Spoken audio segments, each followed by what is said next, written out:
hopefully you all weren't in need of a good night's sleep, because after this video you might never want to sleep again.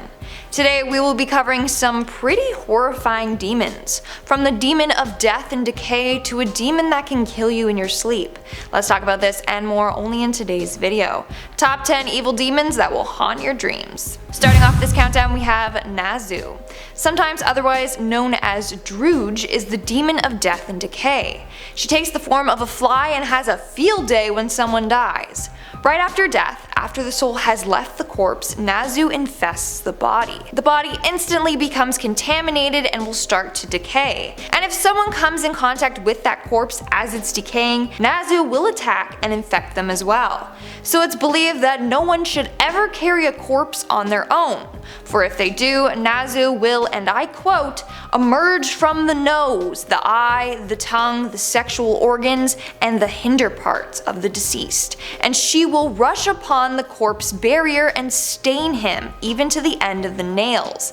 And then that person is infected by her, and they need to be separated from everyone else and live the rest of their life in isolation. Nasu has also been known to attack dogs. Like hell no, stay away from my furry friends. Anyways, this is one nasty demon you never want to come in contact with. In our ninth spot today we have Lamia, and if you guys are liking this video so far then smash that like button for me.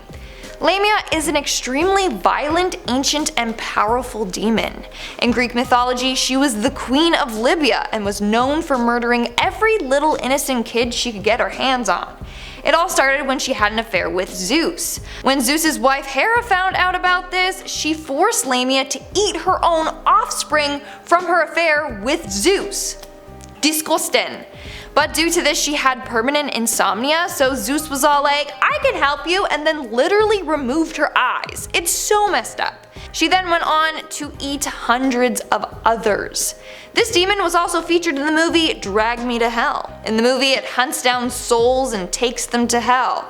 You know, drags them down, just as the title suggests. This demon is summoned by a curse that, when activated, will torture its victims for 3 days before it opens a portal to hell and drags them down. This demon also has the ability to alter reality, and it fills its victim's head with gruesome illusions. It can not only possess humans, but also animals. Literally imagine trying to sleep. She would make you experience the worst of the worst dreams. And then eventually you'd just be driven to madness. Moving on to number 8 we have Aamon. This guy is pretty terrifying. He commands 40 legions of evil spirits, basically to do the dirty work for him. In the Lesser Keys of Solomon, he is referred to as great in power and most strong.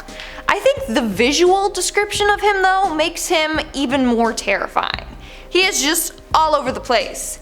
He is said to have the shape of a wolf, but with a serpent's tail and a mouth that vomits fire. Not only that though, he can also turn into an old man.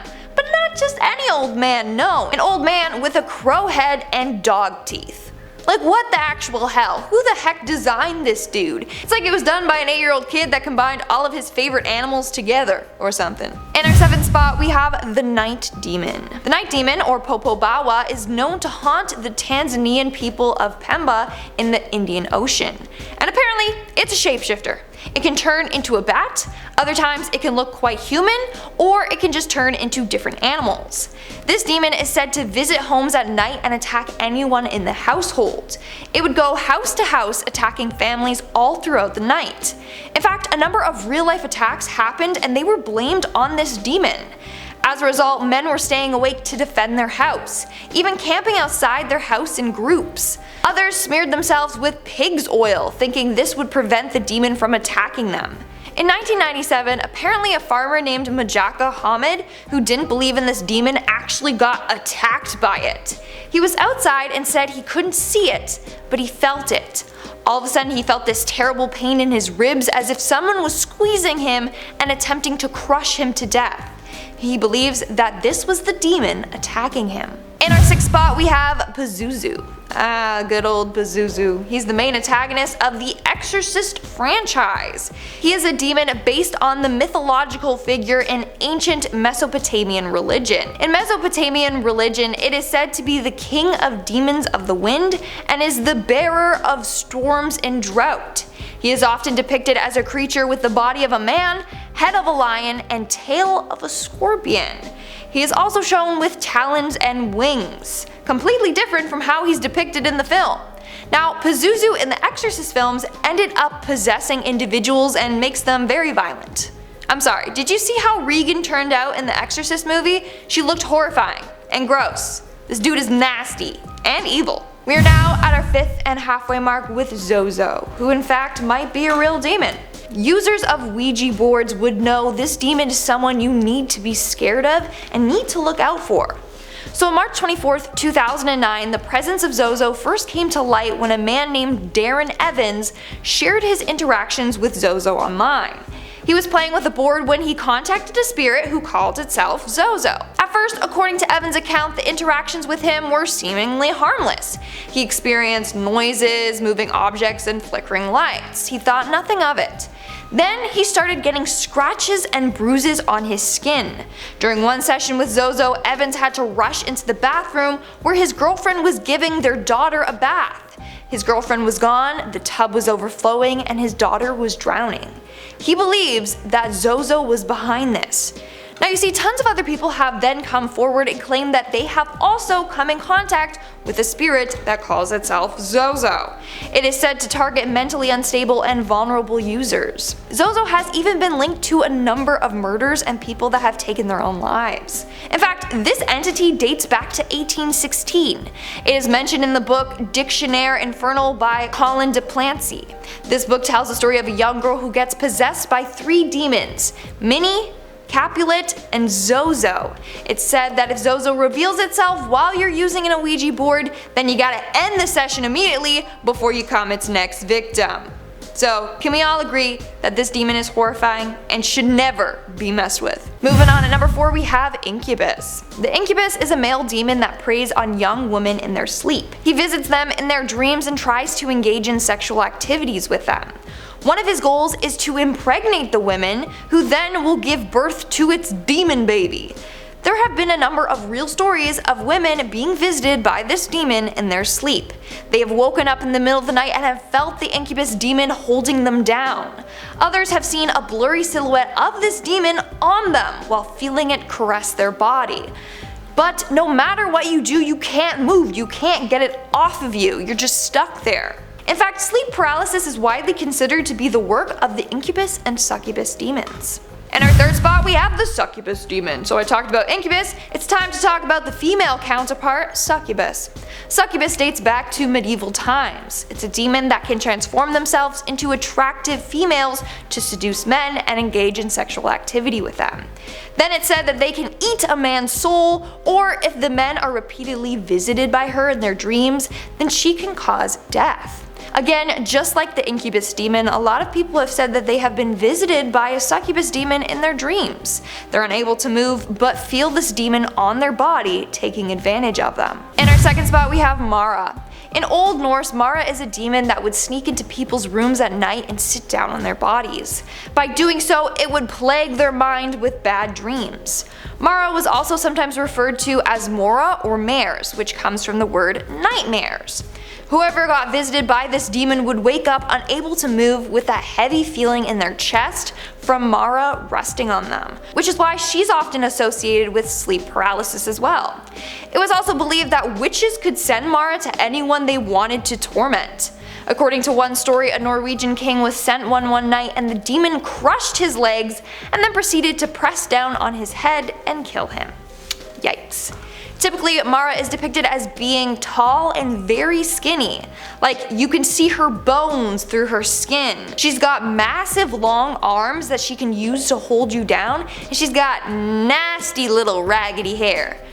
I never knew this, but apparently there's a 2008 movie called Mara, and it's all about this sleep demon, and now I kinda wanna watch it. And in our number 1 spot today we have Beelzebub. Beelzebub has a devil put aside for me. I swear I always think of Bohemian Rhapsody when I hear this demon's name, so is it just me? Let me know in the comments below, it's probably just me. Okay, so Beelzebub's name literally translates to Lord of the Flies. As a result, he is often depicted as an evil fly or as a man with wings. In Christian texts, the name Beelzebub is often associated with the devil himself. They would alternate between using this name and Satan. He is considered one of the 7 princes of hell, and he is associated with the sin gluttony. Now, Beelzebub actually had a huge influence on the Salem witch trials, which is what he's probably most famous for. He was blamed for possessing the souls of those who were accused of being witches. He's also said to be responsible for several demonic possessions. The most famous case being Annalise Michel, a devout Catholic woman who is said to have been possessed by 5 different demons. As a result, she underwent 67 exorcisms to try and get Beelzebub and the other demons out of her body. This demon also possessed a woman named Nicole Aubry. She was possessed by 30 spirits from 1565 to 1566. When a priest cast Beelzebub out of her body, a cloud of black smoke came out of her. And lastly, we have Father Louis Godfredi. He was also possessed by this demon and ended up getting burned at the stake in 1611. When he was set on fire, a swarm of flies flew out of his body. Yeah, no thanks, that's horrifying. Alright guys, that's all for today's video. Let me know in the comments below which one of these demons you found the scariest. And now, speaking of comments, let's move on to our comment shoutout portion. I'll be shouting out comments from the video top 10 evil cursed books that should be destroyed. Apple Spider 12 commented, "You're forgetting the most evil one of all. School books." That's really good. I think that was the top comment. I liked that one. That was clever. Joe Marley Duncan commented, "There is someone out there with 10 pages knowing how to summon Lucifer. Mind blowing." No, horrifying, okay? I hope they burned it, tore it up, you know, let's just hope that, okay? We don't need Lucifer coming here. No, I'm sorry. This year's bad enough as is. And Kari Rosie commented, "Hey Lindsay, I love you in your videos. Quick question, what's your favorite form of potato?" Well, if you guys know me, you know I love chips. I love chips. It's bad. It's an obsession. Send me some to my PO box, just saying. Anyways, alright guys, that's all the comments I'm shouting out for today's video. Make sure to comment something down below for a chance to be featured in my next comment shout out. And as always, don't forget to give this video a big thumbs up and subscribe to Most Amazing Top 10 for more amazing videos. I've been your host, Lindsay Ivan, and I'll see ya when I see ya.